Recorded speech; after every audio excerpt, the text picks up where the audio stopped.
बिस्मिल्लाहिर्रहमानिर्रहीम। अस्सलाम वालेकुम नाज़रीन, कैसे हैं आप सब। उम्मीद करती हूँ आप सब खैरियत से होंगे और ईमान की बेहतरीन हालत में होंगे। अल्लाह आप सब पर हमेशा अपनी रहमतों बरकतों का साया नाज़िल फरमाए, आमीन सुम्मा आमीन। नाज़रीन, मैं हूँ आपकी मेज़बान हिबा अहमद और आप सबको खुशामदीद कहती हूँ हमारे नायाब यूट्यूब इस्लामिक चैनल में। नाज़रीन, आज का जो हमारा वजीफ़ा है वो मनपसंद शादी के हवाले से है। तो वीडियो शुरू करने से पहले मेरी आपसे एक छोटी सी गुजारिश है कि अगर आप हमारे चैनल पर नए हैं या अभी तक आपने हमारे चैनल को सब्सक्राइब नहीं किया तो अभी हमारे चैनल को सब्सक्राइब कर दीजिए, लाइक कीजिए, शेयर कीजिए और साथ में लगे बेल आइकन को भी प्रेस कर दीजिए ताकि आपको हमारी मज़ीद आने वाली वीडियोस की अपडेट्स बर वक्त मिलती रहें। नाज़रीन, आपकी तरफ से हमारे लिए आपका एक प्यार होता है, एक मोहब्बत होती है जिससे हमारी हौसला अफजाई होती रहती है और हम आपके लिए मज़ीद अच्छी अच्छी वीडियोज़ लेकर आते रहते हैं। तो नाज़रीन, बगैर वक्त ज़ाया किए बढ़ते हैं आज के वजीफ़े की जानब। आज का जो वजीफ़ा है वो मनपसंद शादी के हवाले से है। जो लड़का और लड़की अपनी पसंद की शादी करना चाहते हैं मगर उनके वालिदैन नहीं मान रहे तो ये वजीफ़ा उन्हीं लोगों के लिए है।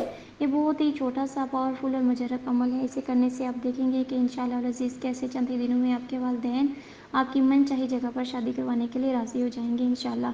तो मेरी सबसे पहले उन वालिदैन से ये गुजारिश है कि देखिए, आज का जो दौर है ये ज़ोर ज़बरदस्ती का दौर नहीं है। अगर लड़का और लड़की राज़ी हैं, खुश एक दूसरे को चाहते हैं, देखें अगर औलाद खुश होगी तो वालिदैन भी खुश होंगे, अगर औलाद खुश नहीं होगी तो वालिदैन कैसे खुश रह पाएंगे। और शादी देखिए ज़िंदगी में एक दफ़ा होती है, बार बार नहीं होती। इसलिए जहाँ वो चाहते हैं और अगर रिश्ता भी अच्छा है तो प्लीज़ इनकार ना करें और उनकी उस जगह पर शादी करवा दें।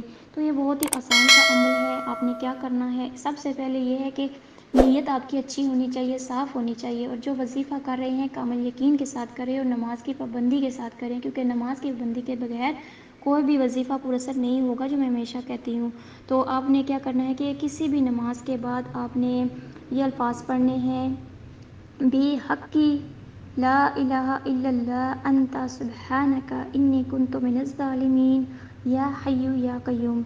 मैं एक दफ़ा फिर दोहरा देती हूँ, आपने इसके साथ अव्वल व आखिर दुरूद पाक भी पढ़ना है और दरमियान में ये अल्फाज पढ़ने हैं, बेहक़्क़ी ला इलाहा इल्लल्लाह अंता सुब्हानका इन्नी कुन्तु मिनज़ ज़ालिमीन या हय्यु या क़य्यूम। 410 दफ़ा आपने ये अल्फाज पढ़ने हैं। किसी भी नमाज के बाद आपने ये अमल दोहराना है। तो इंशाअल्लाह अज़ीज़ आप देखेंगे कि चंद ही दिनों में आपके वालिदैन कैसे आपकी मनचाही जगह पर शादी करवाने के लिए राज़ी होते हैं। तो नाज़रीन, ये थी हमारी आज की वीडियो। उम्मीद करती हूँ आपको हमारी आज की वीडियो पसंद आई होगी, हमारा वजीफ़ा अच्छा लगा होगा। अगर आपको हमारी वीडियो पसंद आए, अच्छी लगे तो हमारे चैनल को ज़रूर सब्सक्राइब कीजिए, लाइक कीजिए, शेयर कीजिए और अपने दोस्तों के साथ भी शेयर कीजिए और हमें अपनी दुआओं में याद रखिए। तब तक के लिए मुझे दीजिए इजाज़त। मिलते हैं नेक्स्ट वीडियो के साथ। अल्लाह हाफ़िज़।